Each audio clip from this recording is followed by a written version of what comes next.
This is a silent pandemic. It doesn't choose. It can affect anyone, no matter the gender, race, cultural upbringing. It's really a terrible disease of our society. It does impact our humanity. If you or anyone you know are subject to domestic abuse, please come to our website. We have the right partners everywhere around the world to support you. Together, we rebuild lives. Beauty, it's more just color on our face. Beauty means well-being and dignity.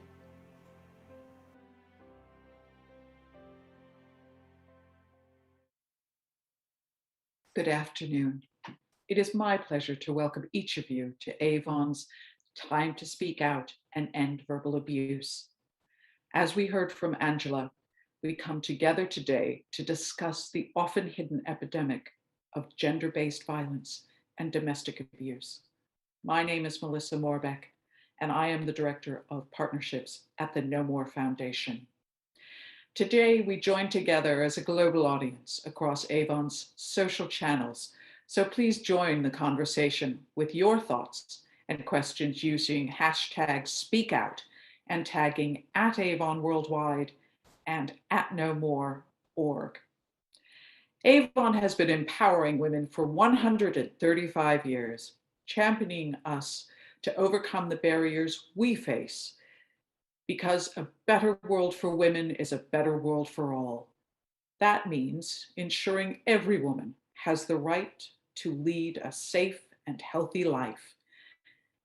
Avon has been speaking out, supporting survivors, and funding frontline services since 2008 to help break down the wall of silence surrounding gender-based violence. During our time together, some of what we may hear may be a bit challenging and triggering for some of us. Please know, we are here to support you. and you can access support via the No More Global Directory or the Avon Worldwide websites, which are being shown on your screens throughout our session. Today, we will hear some very special people who will share their perspectives and experiences to help each of us understand how the reality of verbal abuse changes lives. We will also welcome advocates and experts who will discuss how Avon are building a framework to support anyone affected by verbal and domestic abuse. Let's meet them now. We are welcoming Luke, Yolanda, Natalie, and Pamela. So why are we speaking out and saying no more to verbal abuse? Research carried out by Avon and the No More Foundation found that 1 in 5 women are consistently subjected to verbal abuse by an intimate partner. While women of all ages experienced verbal abuse, we discovered in this research that nearly 40% of women aged 25 to 34 are experiencing potential signs of verbal abuse within their relationship, the highest amongst all of the age groups we looked at. Verbal abuse is just one aspect of gender-based violence and often dismissed or diminished in some way. In order to build pathways of safety, it is important for us to understand what verbal abuse looks like and how we can see some of the ways this abuse affects people we know and love. Joining us first this afternoon is Luke Hart. Luke, thank you for joining us today. Thanks for having me. Luke, you are joining us to share your thoughts on abuse and your own experiences. You have a very unique perspective to bring to our conversation today. For those who may not be aware of yours and your family's experience, please can you share with us what you would like us to know? Certainly. So our family grew up with a very controlling and dominating father, but he wasn't violent, certainly not in a sort of stereotypical way that you'd think around domestic violence. We often were told by our father that the reason our life was the way it was because of poverty. He always used money as the reason, and money was often why we couldn't do things, why we couldn't see friends, do sports, etc. So we, over time, came to believe that was the cause of all the misery in our life. And as children, my brother Ryan, I, and our sister Charlotte worked really hard in the hope that we could get money when we were older and fix everything. That was how we'd interpreted it, and that's how we thought we could make things better. And after Ryan and I, who are the eldest, had worked for a few years after graduating, we'd saved up enough money to move Mum and Charlotte away from our father so they could live away from his controlling behaviours. But we intended to give our mum and sister and our father money, and we thought that that would fix the problems. It would make our father a much friendlier person we'd hoped. That wasn't the case. The money was just a ruse, really. When Ryan and I had got my mum and Charlotte out of the family home, only 5 days later, our father then shot and killed Mum and Charlotte on their way to the swimming pool in our local town. And for Ryan and I, it was only 2 days after that, when we saw a poster on coercive control in the police station, that we realized that what we'd been living with was much more complicated than we'd ever understood. It was in fact coercive control. And interestingly as well, the media reporting surrounding the murders helped us recognize that this wasn't just our own personal family problem, as we'd always thought it was. This was very clearly a societal problem. So there were many people in the media who claimed our father was a good guy, who was always caring, and one media report even stated that the murders were understandable. The police investigation actually found out that our father had been writing the draft of his murder note that he left behind at the scene for months before he killed Mum and Charlotte. And he had actually been using media reports he'd found online to create his excuses and motivations to murder and his justifications. In fact, he'd copied and pasted from some reports directly.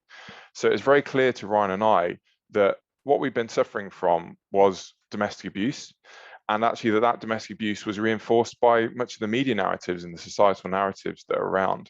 So my brother Ryan and I since have tried to share our story to help other people understand the significance of some of those more subtle behaviors, such as verbal abuse, so that we understand the dynamics and hopefully we can save people's lives and prevent what happened to our family happening to others. Luke, you've shared your story with us today, and you have highlighted the subtle ways in which the insidious nature of verbal abuse and domestic abuse really changes lives. What do you believe allowed this situation to carry on for so many years?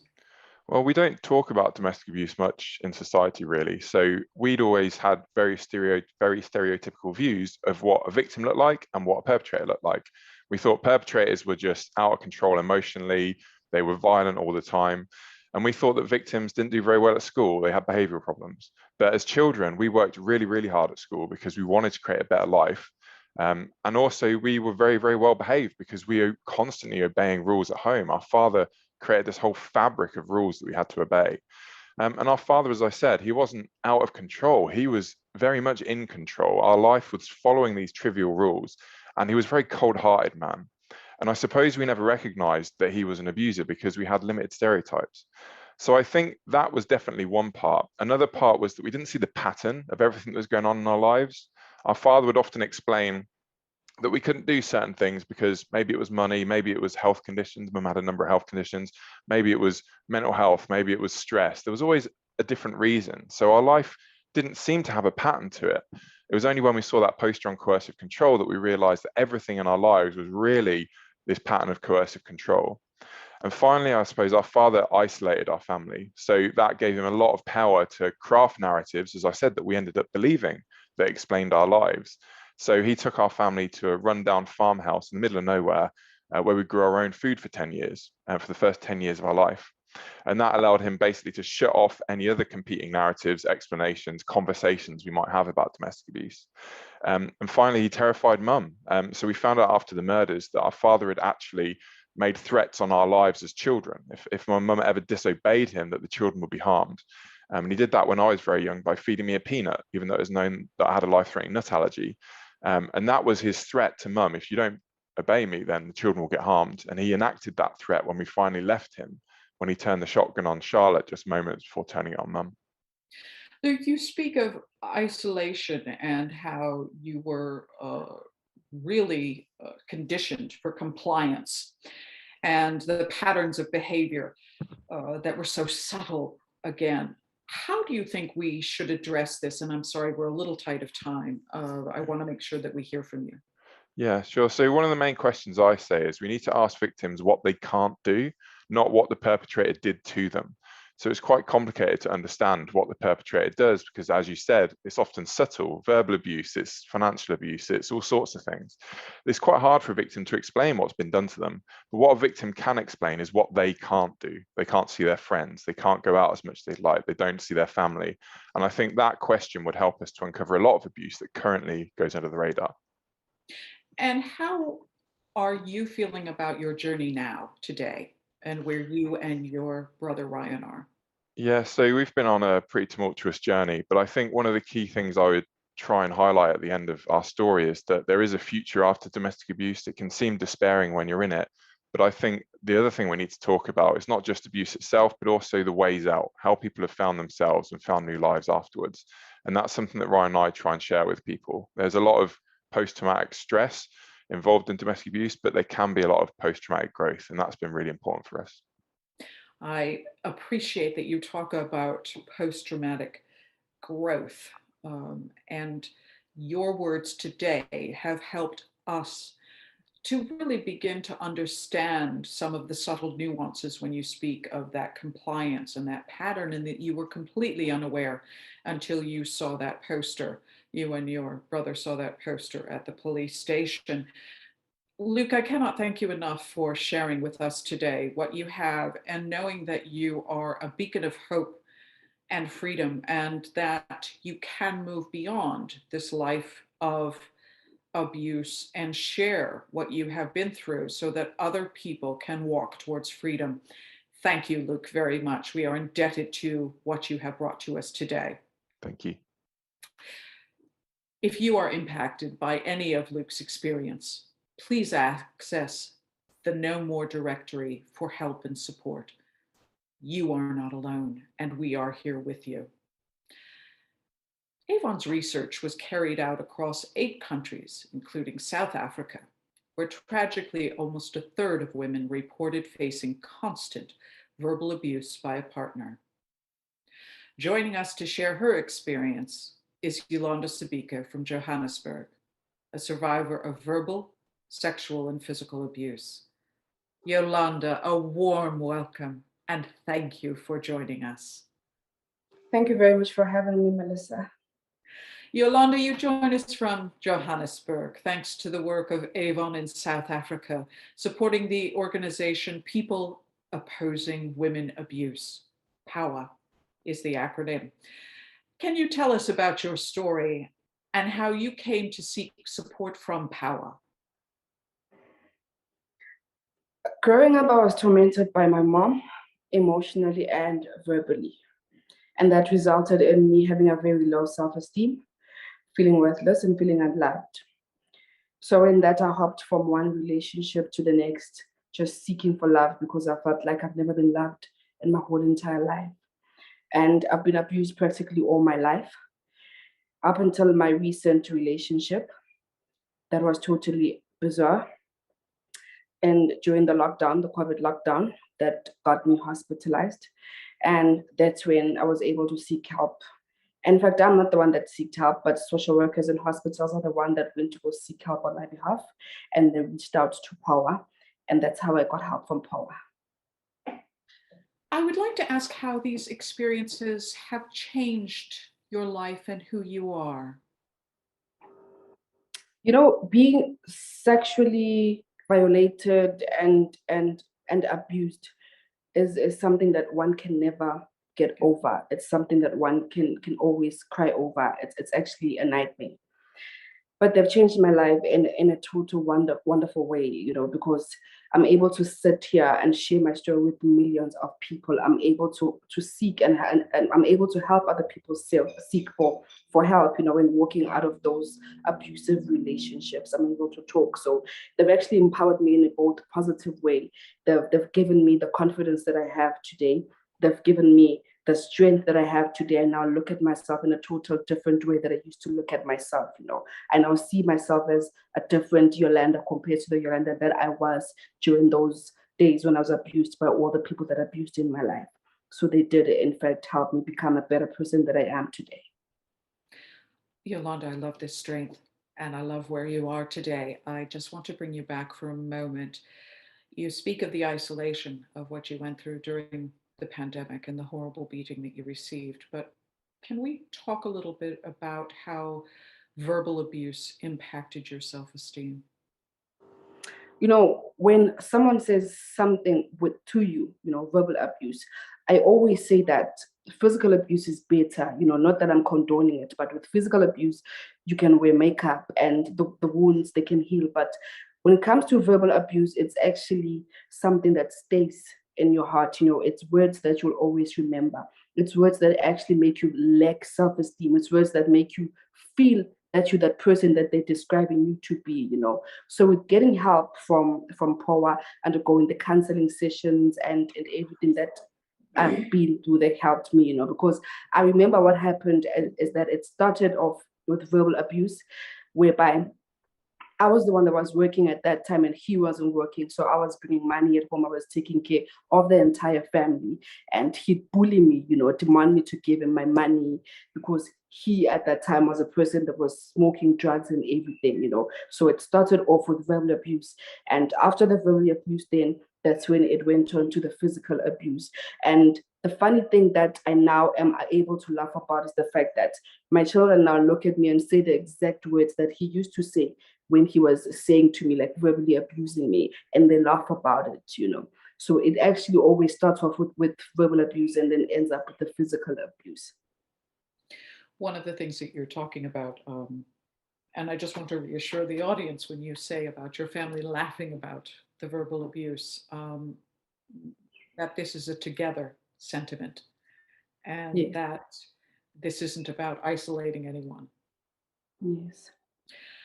You talked about how all of this escalates in nature and what you walked. What would you like to share with those of us who are together today what you have experienced?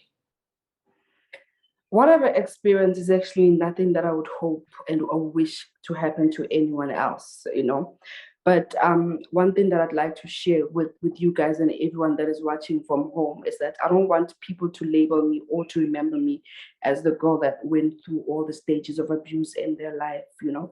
I regard myself as a different person, sorry, because there's people that see me today, they see a totally different Yolanda that they used to know and they used to see at that time when I went through all the stages of abuse. Because at one time in my life, I used to look at myself and I felt like, no, it's okay for a man to verbally abuse me. It's okay for a man to beat me up.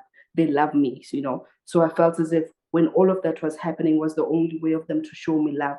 So I now actually demanded for a man to actually abuse me. If a man didn't abuse me, I felt as if I wasn't loved, you know. So I've overcome everything that I've went through. So I'm a totally different person right now. So I want people to see me as a survivor. I want people to see me as a brave girl, not as the girl that was abused. You are a very brave woman, Yolanda, and I see your experience that you were in a chrysalis and you were really as a caterpillar, and now you are the most beautiful butterfly. What you have shared with us today has changed how people see abuse, and that they can seek out help and support, and that life can look very different if they are walking this path. Yes. Yolanda, your words are more than words, and you have opened our hearts today, and you are an inspiration and guide for many of us. Thank you for joining us today. Thank you very much for having me. We have heard from Luke and from Yolanda. If you are impacted by any of these experiences or what they have shared today, or if you're starting to maybe think about and question your life, please access the No More directory for help and support. You are not alone, and we are here with you. We've heard the life stories of Yolanda and Luke, which really touch our hearts. We've heard how verbal abuse can have a long-lasting impact on survivors and families of victims. And this really leaves me personally to think about how can we find hope and end abuse? We don't want what happened to Luke and Ryan to happen again, what happened to Yolanda to happen again, or for her children to walk this path. In order to do this, we're going to bring in two really fabulous people.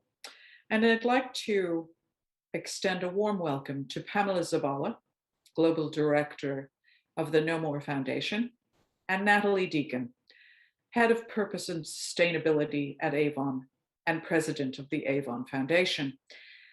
It's so lovely to be with you both again and to reflect on what we have heard from Luke and Yolanda. Natalie, may I ask you to start our conversation today with some thoughts and reflections on what you have heard?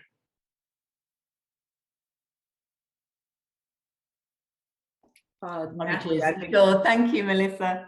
And first and foremost, just wanted to echo you with a deep and heartfelt and humble thank you to Luke and Yolanda for sharing your experiences. I am in awe of your bravery and your resilience and your leadership. And the reason it's so important that we hear firsthand from survivors and campaigners like Yolanda and Luke is because even though gender-based abuse, and in particular violence against women and girls, is the most prevalent violation of human rights that exists, despite the fact that it affects more than 1 in 3 women and is growing. It is a misunderstood problem that hides behind closed doors, that lurks in the shadows, and experiences like those we've heard today help to surface the problem, help us to understand some of the complexity around it and move away from these stereotypes and understand abuse in all its forms, and helps give us a springboard to take meaningful action to tackle it. Thank you, Natalie. Before we get into the how we can create safe pathways to end verbal abuse, I'd like us to take a moment to reflect on what we've heard so far today. Pam, the research that I've mentioned before, although it is new, perhaps isn't shocking given the extent of gender-based violence and abuse in our society. What, in your opinion, did the research uncover, and do you feel it is an anomaly or part of a picture we haven't yet explored? Thank you, Melissa, for that. I think one of the issues is that we haven't really fully explored um, the ramifications and the scale of verbal abuse. And this research kind of tried to go to the heart of it. And we surveyed 8,300 women. And I think we started uncovering a picture. 1 in 5 women were subjected to constant verbal abuse by a partner. Around 35% of those actually said they had changed an aspect of themselves based on those negative comments coming from a partner. And also over a third actually declared that their self-worth, self-esteem had been negatively impacted by these comments. And some of those comments, really over 50%, had to do with intelligence, weight, clothing. So what we can really start seeing is this construction of somebody's self-esteem. And I think what we don't talk about enough are actually the long-lasting effects of verbal abuse. You know, even if you leave an abusive situation, that will walk with you throughout your life, and it might impact your mental health. There is a lot to try to understand. For example, on the impact of suicide that actually has components of domestic abuse, maybe because it started here. So I think there's a lot yet to uncover. I think it's also important for all of those who might be hearing us, who might have never gone through domestic abuse themselves, and might never have had a conversation to be able to speak to a survivor. It's to understand that actually this is, in many cases, how domestic abuse really starts kind of creeping into a relationship. So, for example, if I'm not intelligent, because I've repeatedly and constantly told that I'm not intelligent, that makes the perpetrator intelligent or more intelligent than I am. And therefore, this actually then trickles into a space where actually it goes through the relationship, it could escalate to physical abuse. So here is, in a way, the start of the formation of that abusive relationship. Thank you, Pam. One of the things that I've gotten out of our conversation and your comments today is this whole concept of changing ourselves, as Yolanda did in her situation, especially during COVID, and then also what Luke and Ryan had to do in their lives to comply to their father. And I'm hearing that we're sort of pulling back the onion and reviewing behind the curtain and viewing behind what people really endure. And that verbal abuse lasts much longer. Pamela, how is No More supporting survivors and helping to end verbal abuse across the world? The focus of the No More Foundation is to prevent domestic and sexual violence.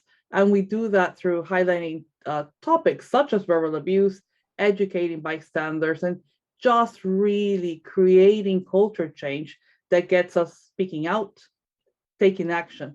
And one of the actions that we had to do as a result of the pandemic and really the need for information was that this year we launched the No More Global Directory.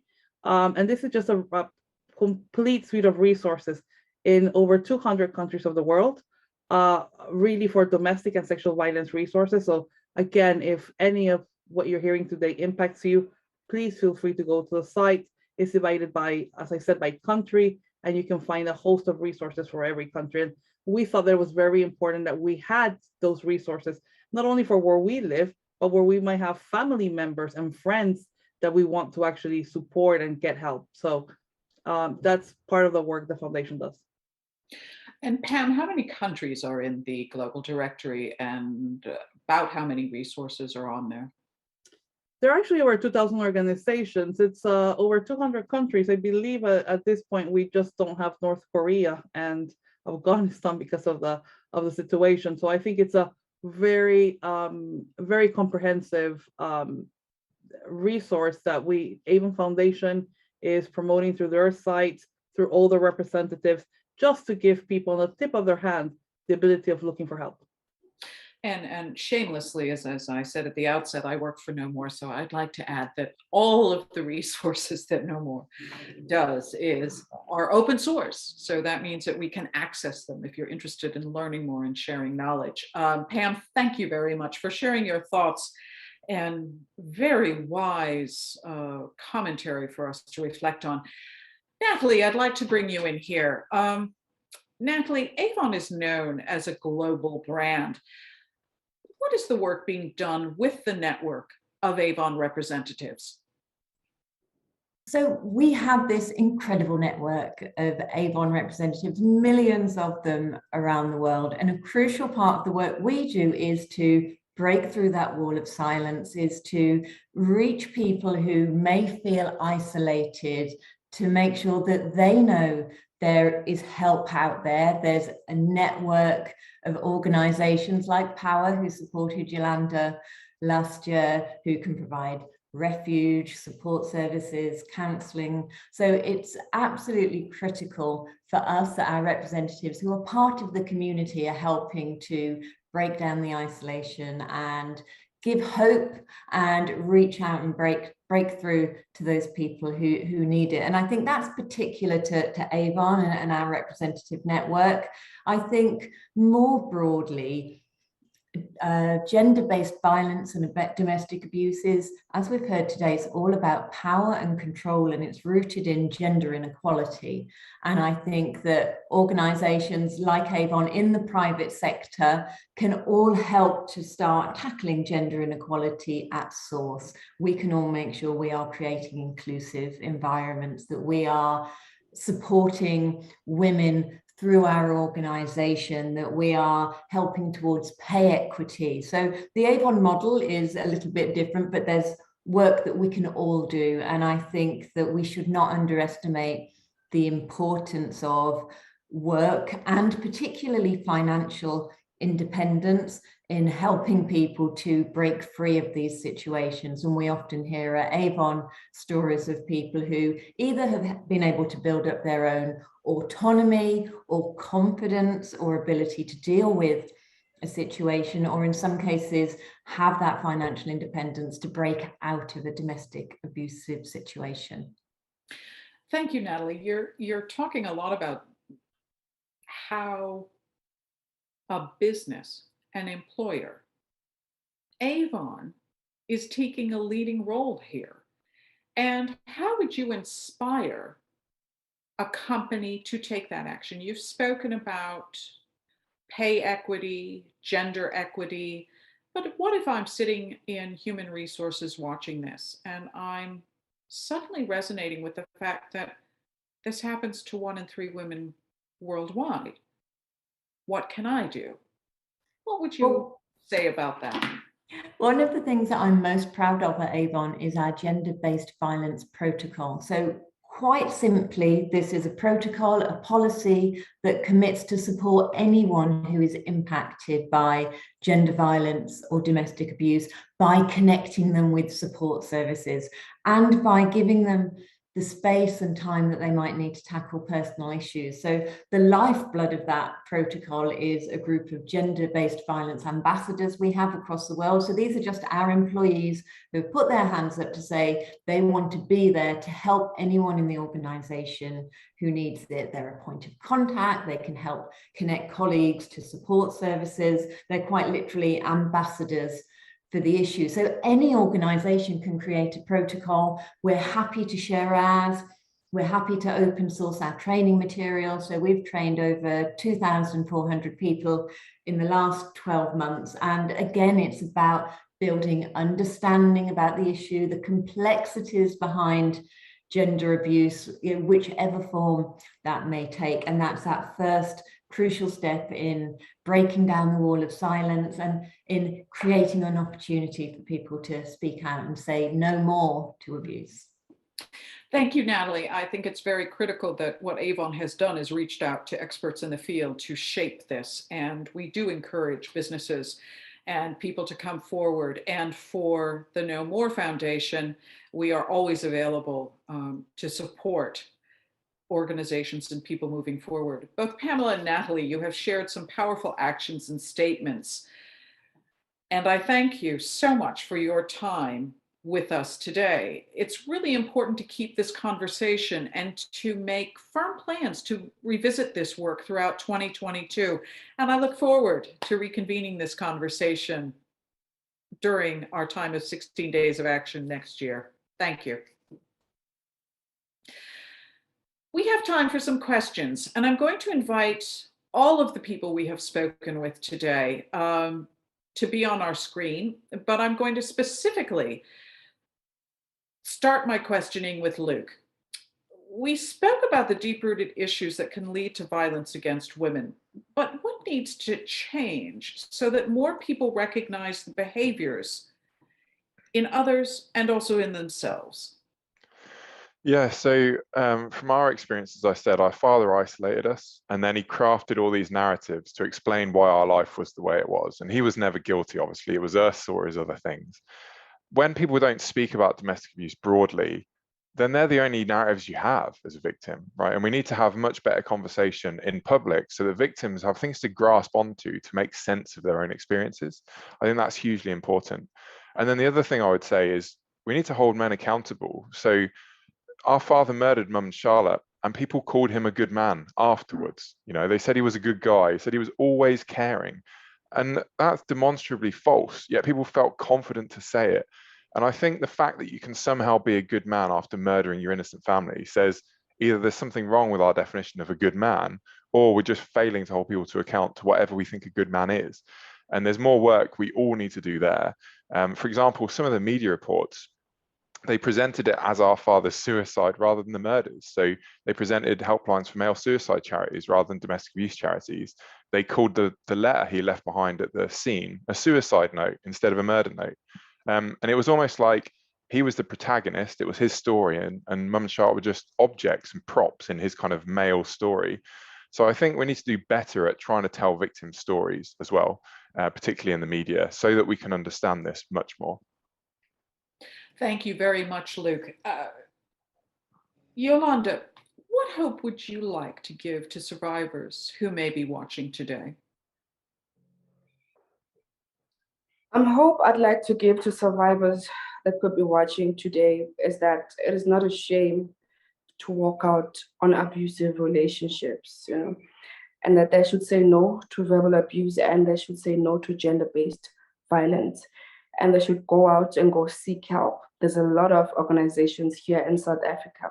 There's organizations like POA that helped me become the person that I am today, and a lot more organizations that they could go seek help.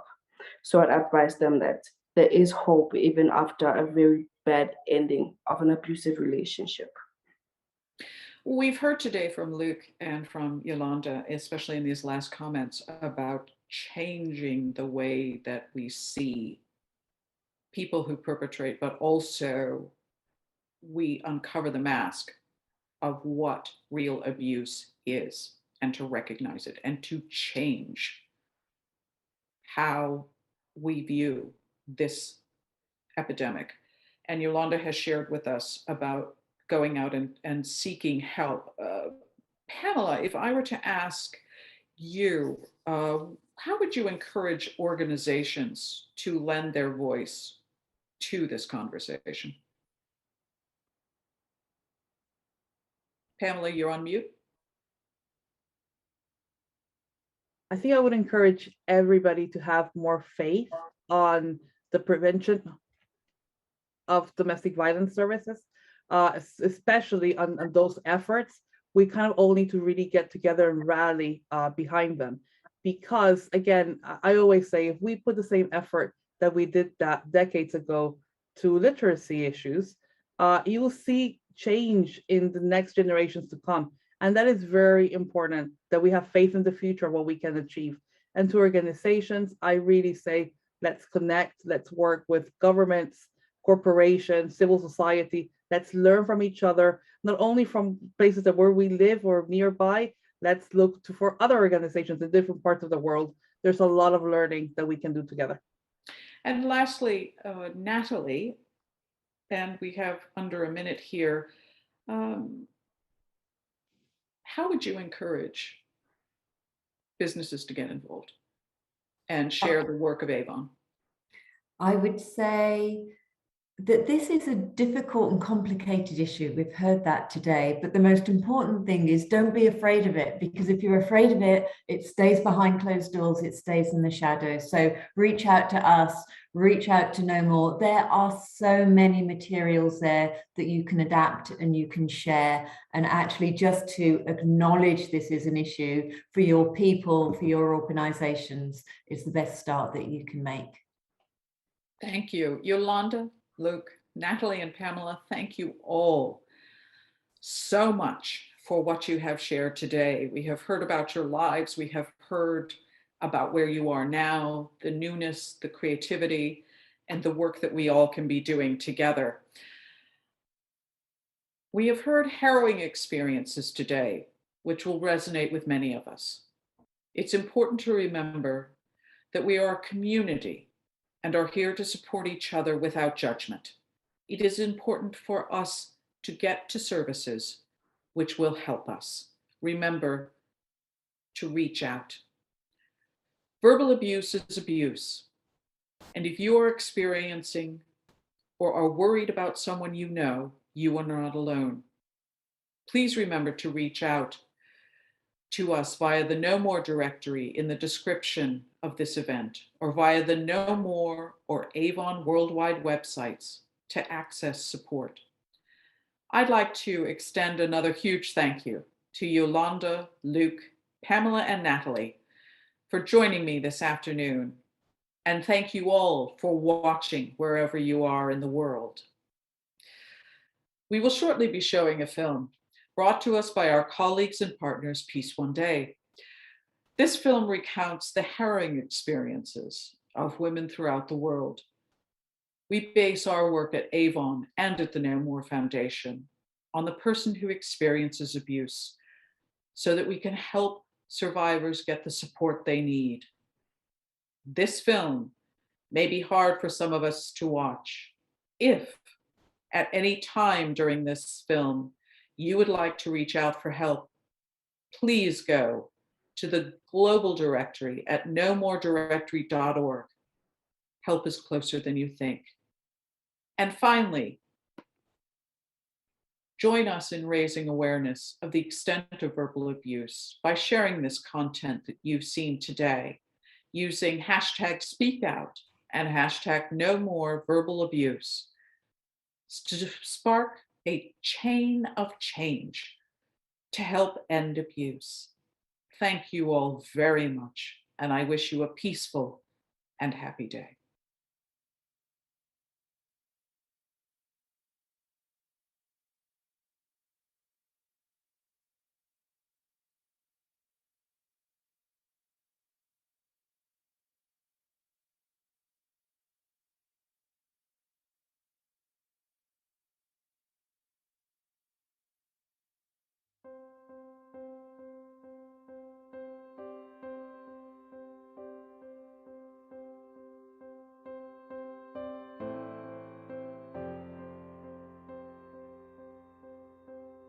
Nazywam się Anita. My name is Valencia Namauruma. Меня зовут Алена. My name is Natasha Saunders.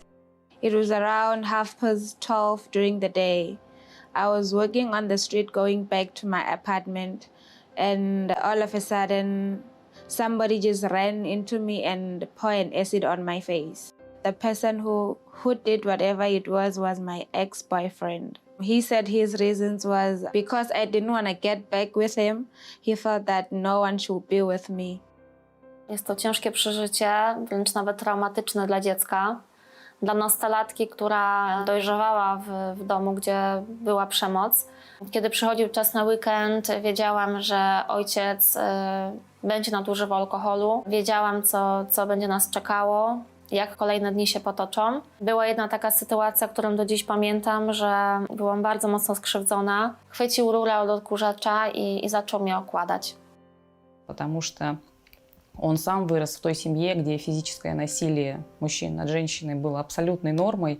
И я знала об этом, но, как любая женщина, наверное, я надеялась на то, что уж я-то точно смогу его изменить. Это всегда было очень громко, это всегда было нецензурно, это всегда были ужасные крики и вопли. И когда моему новорожденному сыну было 2 недели от роду, я первый раз ушла от своего мужа.